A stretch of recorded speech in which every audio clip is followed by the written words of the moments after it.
News 18 বাংলায় আপনাদের সকলকে স্বাগত। আপনাদের সঙ্গে রয়েছি আমি সোনিয়া। এই বুলেটিনের শুরুতে অবশ্যই বিভিন্ন প্রান্তে তো নজর রাখবো, একটু ওয়েদার আপডেটটা দিয়ে দিই। কারণ উত্তরে তো বর্ষা এসে গেছে, দক্ষিণবঙ্গে কবে পাকাপাকি ভাবে বর্ষা আসবে বলুন তো?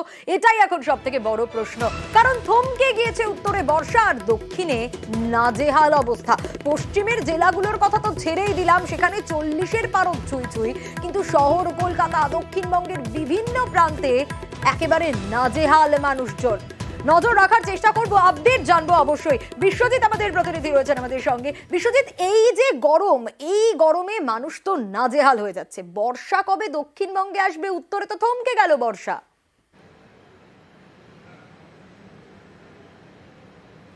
একদমই এখনো পর্যন্ত নিশ্চিত করে বলতে পারছেন না আবহাওয়াবিদরা যে ঠিক কবে বর্ষা আবার গতি পাবে।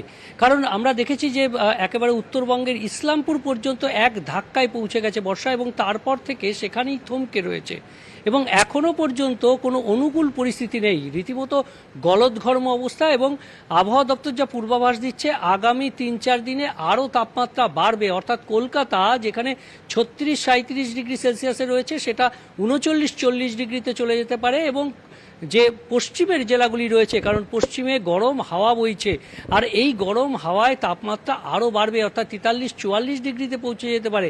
আর অন্যদিকে যে অক্ষরেখা রয়েছে উত্তরপ্রদেশ থেকে বাংলাদেশ পর্যন্ত, তার টানে প্রচুর জলীয় বাষ্প আসছে বঙ্গোপসাগর থাকায়। এর ফলে সকাল থেকে রাত পর্যন্ত গলদঘর্ম অবস্থা, দাঁড়িয়ে দাঁড়িয়ে ঘামতে হচ্ছে দক্ষিণবঙ্গে। কিন্তু উত্তরবঙ্গে বৃষ্টি হচ্ছে, ভারী বৃষ্টি এখনও চলছে, আর সেই ভারী বৃষ্টি আর দক্ষিণবঙ্গে বজ্রবিদ্যুৎ সহ বৃষ্টি হলেও সেই স্বস্তি মিলছে না।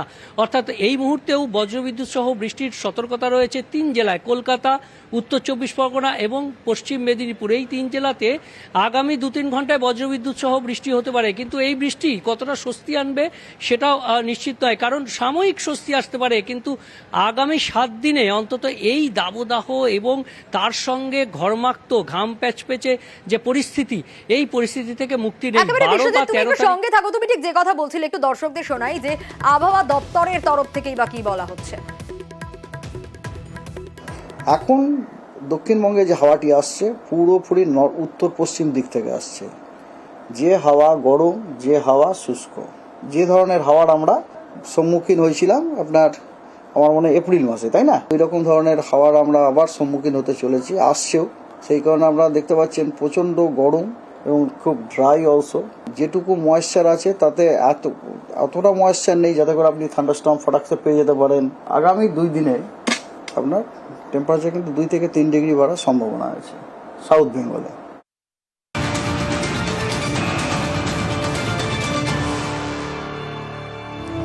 দিকে দিকে স্বস্তির বৃষ্টি, চাঁদি ফাটা গরম আর তারপর স্বস্তির বৃষ্টি বিভিন্ন দিকে, সেই ছবিটাই দেখাচ্ছি আপনাদেরকে। নিউ টাউন, সল্ট লেক, একাধিক এলাকায় স্বস্তির বৃষ্টি। কিন্তু প্রশ্নটা হচ্ছে পাকাপাকি ভাবে বর্ষা কবে আসবে? তবুও এই গরম শেষে চাঁদি ফাটা গরমের পর কোথাও কোথাও হালকা হালকা বৃষ্টি হচ্ছে, এবং সেই বৃষ্টি নিউ টাউন, সল্ট লেক বিভিন্ন এলাকায়।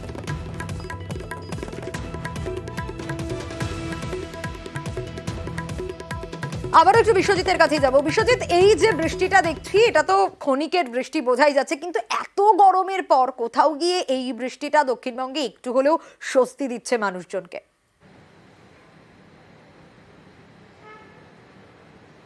একদমই সাময়িক স্বস্তি, কিন্তু এই স্বস্তি কয়েক ঘন্টা থাকবে, কারণ বাতাসে প্রচুর জলীয় বাষ্প রয়েছে আর তার সঙ্গে তাপমাত্রা বাড়ছে। আর এই দুয়ে মিলে যে ঘাম প্যাচপেচে যে পরিস্থিতি, এই পরিস্থিতিটা থাকবে। অর্থাৎ বিকেলের দিকে বৃষ্টি হলে আবার রাতের পর থেকে আবার সেই একই রকম পরিস্থিতি।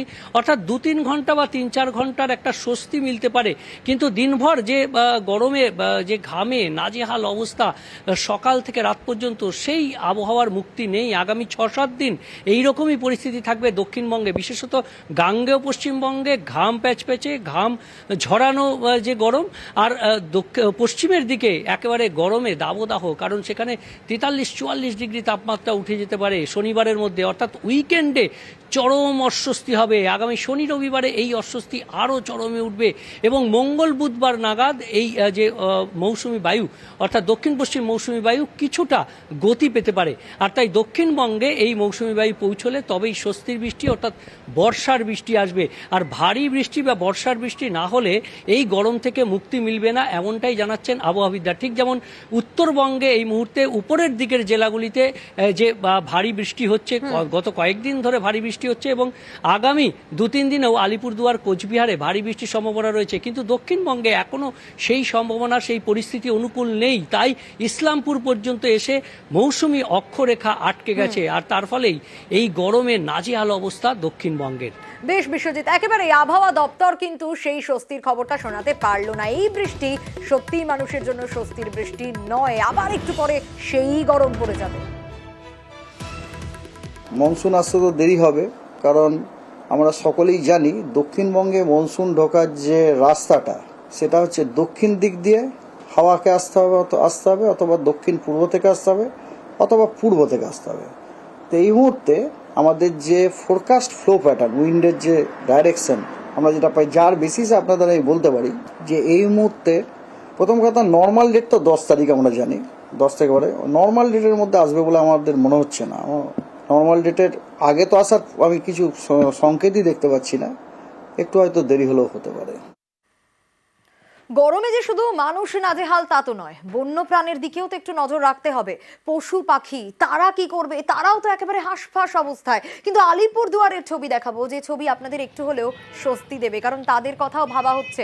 পশু পাখিদের কথা গরমে ভেবে জলের তেষ্টা মেটানোর ব্যবস্থা রাখা হচ্ছে, জলের ব্যবস্থা রাখা হয়েছে।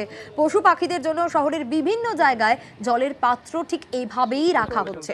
আলিপুরদুয়ারের ছবি আপনাদের দেখাচ্ছি। কয়েকজন যুবক যুবতীর পরিবেশ বাঁচানোর এই উদ্যোগকে সত্যি সাধুবাদ জানাতে হয়। জলের অভাবে যাতে পশু পাখিদের কোনোভাবে মৃত্যু না হয়, কষ্ট না হয়, শহরের বিভিন্ন প্রান্তে ঠিক এভাবেই পাত্র করে রেখে দেওয়া হচ্ছে জল।